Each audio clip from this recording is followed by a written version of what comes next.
하나님께서 이 새봄에 우리에게 말씀의 은혜 주시려고 이 봄 부흥사경에 하게 하시고, 또 이제 드디어 마지막 시간을 맞아서 우리가 10계명 중에 9계명, 10계명을 말씀을 통하여서 살펴보면서 은혜를 나누게 하신 것 진심으로 감사합니다.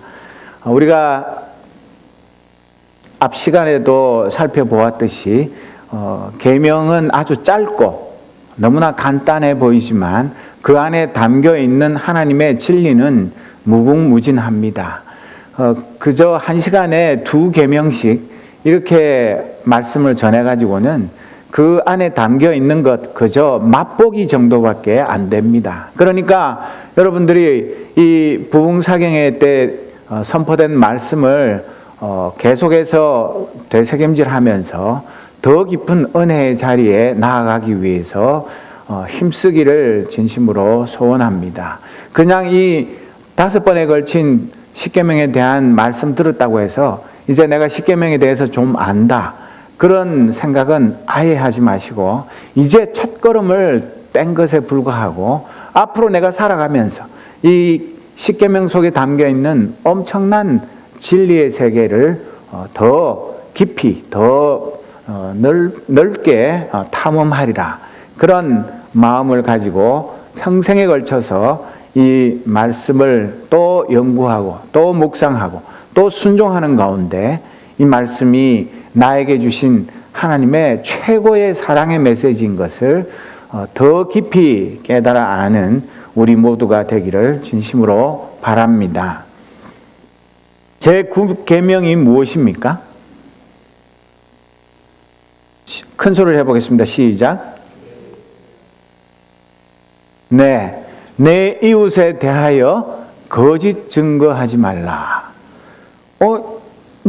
거짓 증거라는 거, 이런 것은 법원에 가서 선서하고 증언할 때 그런 때나 통하는 거지, 내가 법원에 아직도 한 번도 가서 증인 선서 안 했는데 왜 이런 계명이 들었을까, 그런 생각을 할지 모르지만, 단지 법원에서 증인 선서를 하고 증언할 때 거짓말하는 것, 그것만 여기에서 말하는 것이 아닙니다.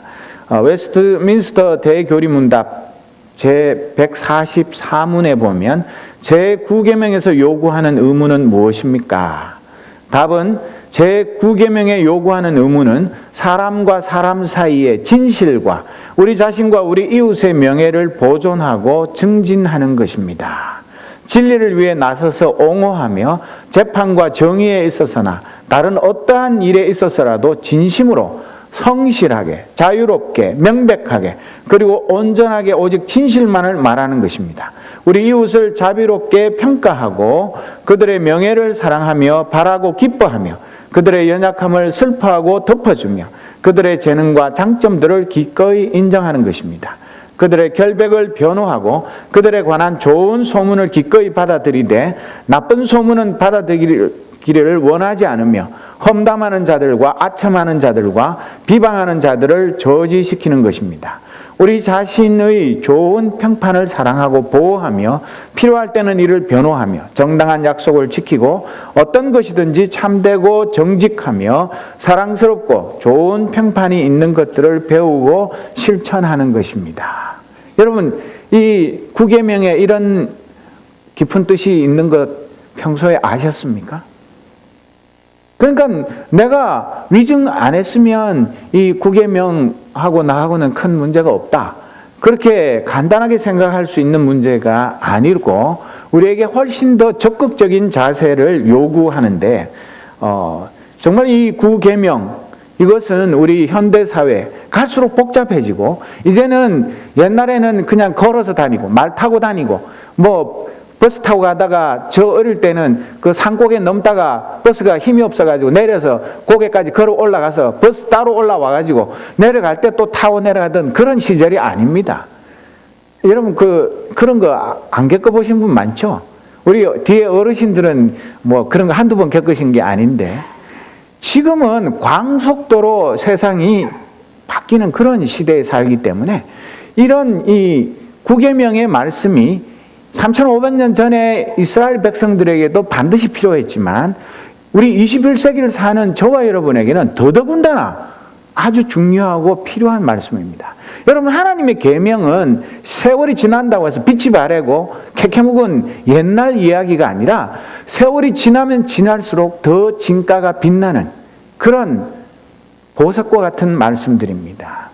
그리고 이 제9계명에서 금지하는 죄가 무엇인가? 다는 읽으려면 너무 많아서 그 앞에 한 문단만 읽도록 하겠습니다. 제9계명에서 금지하는 죄는 특별히 공적 재판에서 우리 자신과 이웃의 진실과 명예를 해치는 모든 일입니다. 거짓 증거를 제공하며 위증을 사주하고 고의적으로 나서서 악한 소송에 대해 변호하며 진실을 대적하고 억압하는 것입니다. 불의한 판결을 내리고 악을 선하다 하며 선을 악하다 하고 악인에게 보상하기를 의인에게 하듯이 하며 의인에게 보상하기를 악인에게 하듯이 하는 것입니다. 위조, 진실을 은폐하는 것이며 공의로운 소송에서 부당하게 침묵하는 것과 불법에 대해 우리가 책망하고 다른 이들에게 항의해야 할 때 잠자코 있는 것입니다. 저는 이런 거 너무나 많이 봤습니다. 죄 없는 사람들이 죄 있다고 사형 판결을 받기도 하고 또 몇십 년 감옥에 가기도 하고 고문당하기도 하고 억울하게 학교에서, 가정에서, 직장에서 쫓겨나고 패가 망신하고 아무 죄 없는 사람들이 무참하게 짓밟히는 이런 불의한 세상 가운데서 정말 견딜 수 없는 마음으로 하나님 살아계시면 왜 이런 불의한 일들이 버젓이 벌어지고 법의 이름으로 판사가 꽝꽝꽝 두드리면서 자기 양심에 거리끼는 게 너무나 많은데도 불구하고 위에서 시키니까 죄 없는 사람을 사형 판결을 하고 무기징역에 처하고 징역 20년, 15년. 그런데도 아무도 그 억울한 사람에 대해서 변호하지 않고 그냥 모른 척하고 나한테 그 불똥이 안 떨어지기만 바라는 그런 것들을 우리가 이 9계명 앞에서 회개해야 하는 것입니다. 내가 거짓말을 안 한 것으로 다 된 것이 결코 아닙니다. 우리를 그렇게 시시한 인생으로 하나님께서 부르시지 않았고 예수님이 십자가에 달려 돌아가신 것이 우리 보고 그냥 무사안일하게 나 혼자 잘 먹고 잘 살고 우리 집안 가족들 아무 탈 없고 그런 식으로 무사태평 무사안일하게 잘 살다가 그냥 자연사에서 천국에 들어가도록 그런 한심한 인생을 살으라고 십자가에서 죽으신 것이 아닙니다. 우리에게는 너무나 할 일이 많이 있습니다. 여태까지 우리가 이런 하나님의 말씀의 진리를 외면하고 기막고 모른 척하고 그거 나하고 아무 상관없어. 난 몰라. 성경에 어디 그런 말이 어디 있어. 그런 식으로 핑계대면서 이 말씀의 진리를 외면해 온 것 그런 거에 대해서 심각하게 생각하고 회개하고 앞으로 이런 일들을 또 만날 때는 내가 힘이 있어서가 아니라 내가 무슨 대단한 권력이 있고 내가 사회적인 영향력이 있고 내가 한마디 말하면 온 세계가 다 주목을 하고 뭐 TV에 나오고 신문에서 대서특필하고 그래서가 아닙니다. 우리는 하나님의 백성입니다. 하나님이 예수 그리스도 그 피로 값주고 사신 이 세상에 가장 존귀한 하나님의 아들, 딸입니다. 아무도 우리를 대적할 수 없습니다.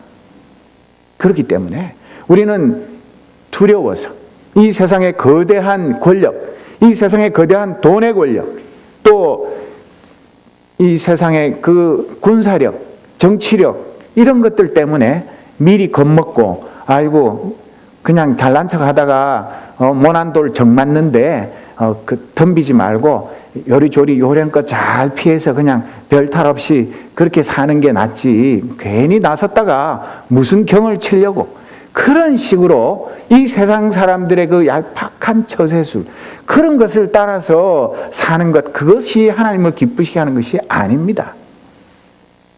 하이델베르크 교리문답 112문답에 보면 제9계명에서 하나님께서 원하시는 것은 무엇입니까? 답. 내가 어느 누구에게도 거짓 증언을 하지 않고 다른 사람의 말을 왜곡하지 않고 뒤에서 헐뜯거나 중상하지 않으며 어떤 사람의 말을 들어보지 않고 성급히 정죄하지 않으며 다른 사람이 성급히 정죄하는 데에도 참여하지 않기를 원하십니다. 오히려 하나님의 무서운 진노를 당하지 않기 위해 본질적으로 마귀의 일인 모든 거짓과 속이는 일을 피해야 합니다.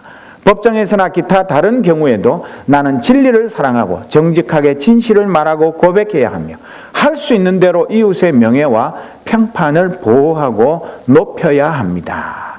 그렇게 가르치고 있습니다. 여러분, 제가 이번 부흥상회 때 계속 인용하는 하이델베르크 교리문답이 언제 만들어졌는지 아십니까? 1563년에 만들었습니다. 그런데 바로 엊그제 만든 것 같지 않습니까?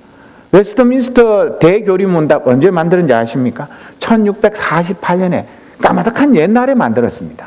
그런데도 어떻게 그렇게 우리 오늘의 현실에 대한 것들을 그렇게나 꼭 보고 쓴 것처럼 우리의 그 약점들, 우리의 연약한 것들, 우리의 부끄러운 것들, 우리가 창피하게 생각하는 그런 것들을 속속들이 하나도 빠뜨리지 않고 그렇게 잘 요약하고 정리하는 걸 보면 이 신앙의 선배들이 이 귀한 하나님의 진리의 말씀을 우리 자라는 세대들, 어른들, 이들에게 가르치기 위해서 얼마나 많이 기도하고 얼마나 하나님의 말씀을 깊이 묵상하고 이 말씀 속에 담겨있는 진리를 온 세상 사람들이, 특별히 하나님의 백성들이 다 잘 알고 그 말씀대로 살아서 정말 이 세상에서 빛나는 하나님의 자녀가 되기를 소원했는지 저는 이 말씀들을 읽을 때마다 야, 정말 천국 가면 이 하이델베르크 교리문답이나 웨스트민스터 대교리문답을 만드신 그 목사님들, 신학자들 만날 텐데 제가 큰절을 하고 싶습니다. 정말 대단하고 위대하십니다. 어떻게 몇백 년 전에 이런 놀라운 하나님의 진리를 속속들이 깨닫고 우리에게 이런 믿음의 귀한 유산을 남겨주셨습니까? 정말 너무너무 감사합니다. 그런데 안타까운 것은 여러분들 인터넷에 들어가면 이 웨스트민스터 신앙고백서, 대교리문답, 소교리문답, 하이델베르크 교리문답, 영어, 우리 한국말, 다른 여러 나라 말로 다 공짜로 얼마든지 볼 수 있습니다. 그냥 한 번만 이렇게 찾으면 다 나옵니다. 그런데도 안타깝게도 지금까지 몇십 년 신앙생활을 해왔는데 이런 놀라운 진리를 단 한 번도 들어보지도 못하고 배우지도 못하고 그런 게 있는 줄도 모르고 살아온 거, 그런 걸 생각하면 목사인 제가 참 마음이 무겁습니다.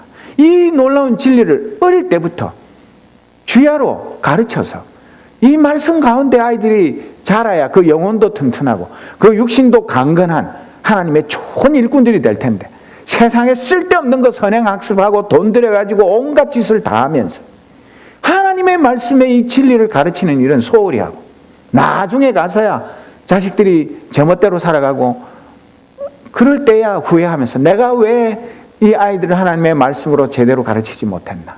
그때 가서 아무리 땅을 치고 후회해봐야 소용이 없습니다. 여러분, 이 제9계명은 법정에서 위증죄를 짓지 말라는 계명입니다. 나아가서 모든 종류의 어떤 종류의 거짓말도 하지 말라고 분명하게 말하고 있습니다. 여러분, 위증죄라는 것은 아까 말씀한 것대로 우리 대한민국 현행법, 형법상 위증죄는 단순 위증죄와 모해 위증죄, 허위 감정, 통역, 번역죄 이런 죄들이 있는데 형법 제153조에 의해서 위증죄는 5년 이하의 징역 또는 1,000만 원 이하의 벌금을 받을 수 있습니다.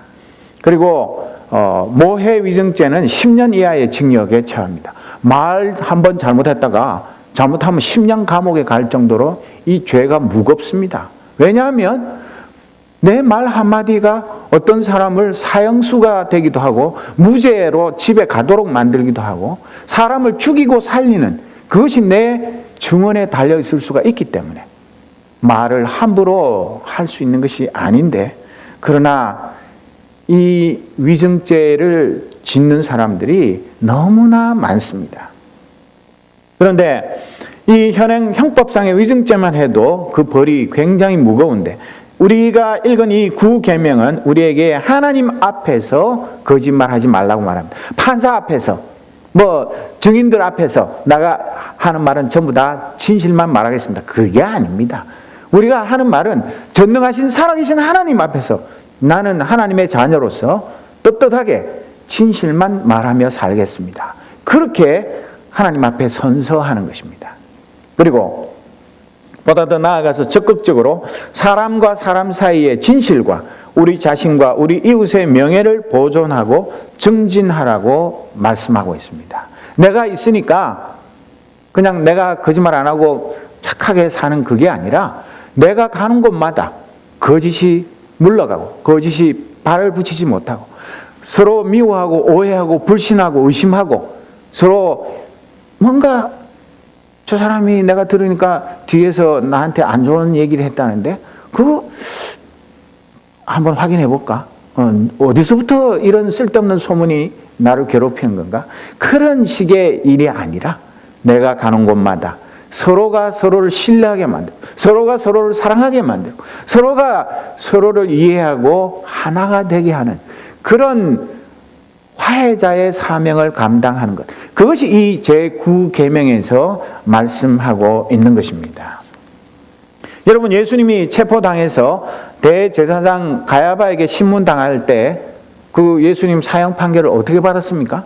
예수님이 진짜 그런 사형 받을 만한 죄를 지었습니까? 어떻게 사형 판결 받았죠? 거짓 증인들을 동원해가지고 예수님 생사람 잡아가지고 안 한 말도 했다 그러고 한 말도 앞뒤 자르고 딱 그냥 사흘 만에 성전을 헌다 그랬다. 그러니까 이게 정말로 나쁜 놈이다. 지가 뭔데? 이 성전을 얼마나 오래 지었는데 사흘 만에 성전을 헐다니. 이거는 신성모독이다. 이런 식으로 거짓 증인들을 동원해가지고 그래가지고 사형 판결을 내린 것 아닙니까? 그러니까 이 마태복음 26장 59절에서 68절에 있는 말씀을 자세히 읽어보면 제가 예수님 같으면 정말로 화가 나고 억울하고 기가 막혀서 야, 이 거짓말쟁이들아, 도대체 내가 언제 그랬냐? 그래가지고 막 따지고 나에게도 발언권을 달라고 나는 진짜 결백하다고 막 얘기를 거품을 물고 얘기를 할 건데 거기에 대해서 단 한마디도 변명하지 않으셨습니다. 잠언 25장 18절 말씀에 보면 거짓말로 이웃에게 불리한 증언을 하는 사람은 뭐라고요? 망치, 또 칼, 또 뾰족한 화살. 이게 공통점이 뭡니까? 남을 해치는 겁니다. 심하면 죽일 수도 있는 것입니다. 거짓말로 이웃에게 불리하는 증언. 정말 이거 사람 잡는 것입니다.